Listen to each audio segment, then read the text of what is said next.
दिन 15 হলো আমি এই অ্যাডিনিয়ামগুলো কিনেছি।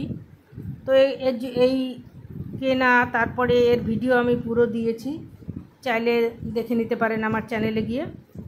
তো এখন দেখছি তারপর থেকে এমন অঝোরে বৃষ্টি, যার জন্য দেখুন অ্যাডিনিয়ামের আগাগুলো কেমন কোথাও কোথাও পচে পচে গেছে, কোথাও ফুলগুলো কুড়িগুলো থেকে পচে গেছে। বৃষ্টিতে খেয়াল করলেও কিছু করার উপায় ছিল না।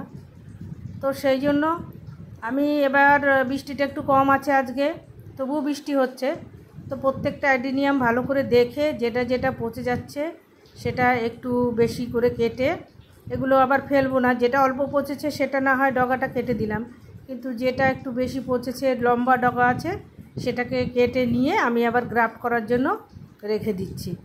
সেটাও আজকেই গ্রাফট করে নেব। এটা ওই যে আগার থেকে পচেছে, আমি একটু বেশি করে কেটে নিচ্ছি যাতে গ্রাফট করতে পারি। তো কেটে ভালো করে ফাঙ্গাসাইড লাগিয়ে, গাছের গোড়ায়ও একটু ফাঙ্গাসাইড দিয়ে, এবার ভাবছি একটু শেড যেখানে জল অন্তত কম পড়ে, সেরকম জায়গা তো আমার ছাদে নেই, আবার আটকা ঘরেও রাখা যায় না। সেই জন্যই যেখানে অন্তত একটু সানসেটের তলায় রেখে দেবো এগুলোকে এখন। আর ফাঙ্গাসাইড লাগিয়ে টবেও ফাঙ্গাসাইড দিয়ে দিচ্ছি। গাছের এই কুড়ির জন্যই আমার এই গাছগুলো মানে বেশি পচে গেছে মনে হচ্ছে, বেশিরভাগ ডগার থেকে উপর দিক থেকেই পচেছে। তো সেই অনুপাতে কেটে কেটে প্রত্যেকটা গাছ কেটে আমি এগুলো গ্রাফট করব। আর গাছের ফাঙ্গাসাইড তো দেবই বললাম, স্প্রেও করে দেব। তো এইভাবে যদি অ্যাডিনিয়াম, আপনাদেরও অ্যাডিনিয়াম থাকে, সেটা ভালো করে লক্ষ্য করুন যে কোথাও পচছে কিনা। যদি পচে যায় ইমিডিয়েট সেখান থেকে কেটে ফাঙ্গাসাইড লাগিয়ে দিন আর শেডে এরিয়া রাখুন।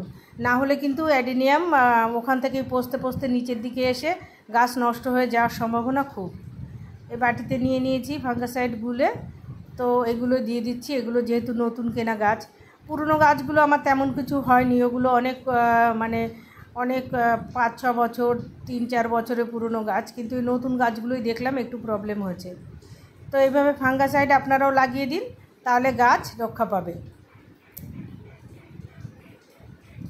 তো কেমন লাগলো ভিডিও? ভালো লাগলে লাইক করবেন, কমেন্টস করবেন। নমস্কার।